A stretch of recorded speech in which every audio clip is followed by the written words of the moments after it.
भाइयों और बहनों, मेरे देशवासियों, उत्तर प्रदेश सरकार द्वारा श्रम कानून को 3 साल के लिए निलंबित कर दिया गया।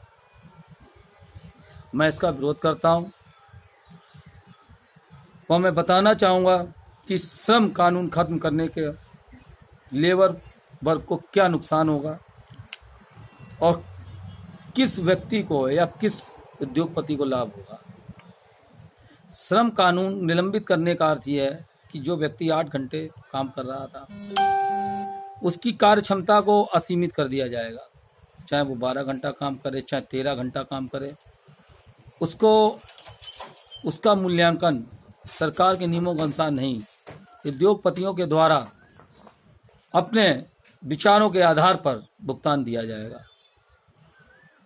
इसका मैं विरोध करता हूं, क्योंकि यह सरकार के द्वारा मजदूरों को अनावश्यक रूप से अधिक काम कराना और उसका पैसा न देना और उनकी मजबूरी का फायदा उठाना।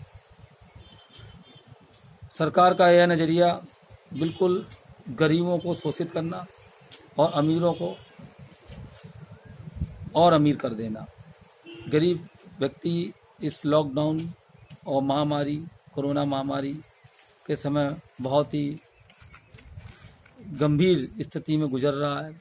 उसके बाद शराब भी चालू कर दी गई, जिससे आर्थिक स्थितियाँ और ज़्यादा खराब हो गई, क्योंकि सरकार ने जो कुछ भी रुपया था वो भी किसी न किसी रूप में शराब के रूप में रुपये वापस ले लिया।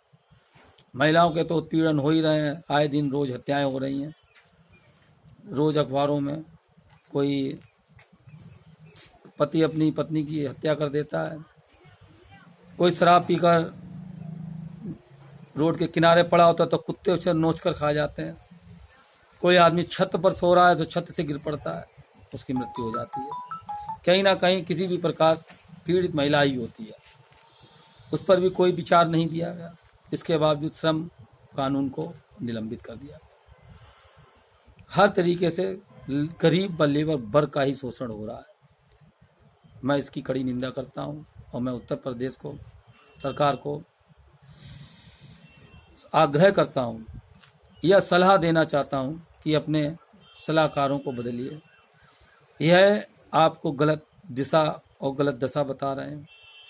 इससे एक निम्न वर्ग का शोषण बढ़ता चला जा रहा है और ये बढ़ता ही जाएगा। ये सरकार के विरुद्ध एक असंतोष पैदा करेगा, जो आने वाले समय में गंभीर समस्याओं को जन्म देगा। और मैं बताना चाहता हूं कि कुछ लोग ये कहते हैं कि शराब से सरकार चलती है, शराब नहीं बिकेगी तो सरकार की तनख्वाहें नहीं निकलेंगी, शिक्षा विभाग की तनख्वाहें नहीं निकलेंगी।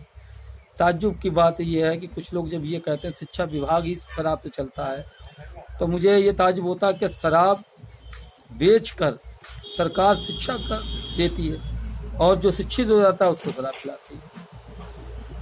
बिहार अपने देश में सबसे कमजोर प्रदेश है, सबसे पिछड़ा प्रदेश है, शिक्षा के क्षेत्र में भी पिछड़ा हुआ है। देश ही नहीं, विदेशों में भी लोग जानते हैं उसकी इस समय दशा क्या है। तो आप मेरे विचारों से आप खुद समझ लीजिए कि वहां पर शराब बंद है। सुशासन बाबू मतलब नीतीश कुमार एक योग्य व्यक्ति है, एक योग्य राजनीतिज्ञ है। वो जानते हैं कि शराब से सिर्फ महिलाएं ही पीड़ित नहीं होती हैं, संविधान भी पीड़ित होता है, संविधान की अवहेलना होती है। मैं उनका समर्थन करता हूं, उनके विचारों का भी समर्थन करता हूं। वो आगे भी इसी तरीके के विचार रखेंगे, मुझे भी मालूम है और समस्त लोग जान सकते हैं कि आज बिहार शराब बंद करने के बावजूद भी आर्थिक रूप से मजबूत हो रहा है। और लोग कहते हैं कि शराब बिक्री से जो है शिक्षा विभाग चलता है, कई विभाग चलते हैं। मैं ऐसे विचारों को भी निंदा करता हूं जो ऐसे विचार रखते हैं। बिहार विकसित प्रदेश बन जाएगा गुजरात प्रदेश की तरह, क्योंकि वहां पे भी शराब बंद है। और उत्तर प्रदेश शराब बिक्री के आधार पर पिछड़ जाएगा, उत्पीड़न होने के कारण पिछड़ेगा।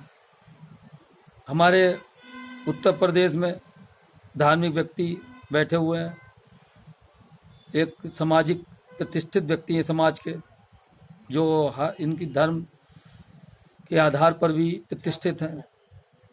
उनके विचारों में शराब बिक्री है, मुझे काफ़ी आश्चर्य होता है, क्योंकि साधु संतों से ही समाज जुड़ता है और समाज को बल मिलता है।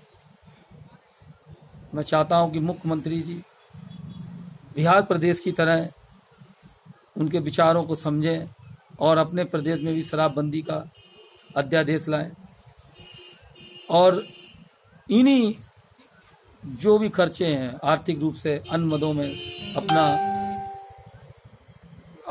आर्थिक रूप से टैक्स बढ़ाकर वसूली करें। जय हिंद, जय भारत।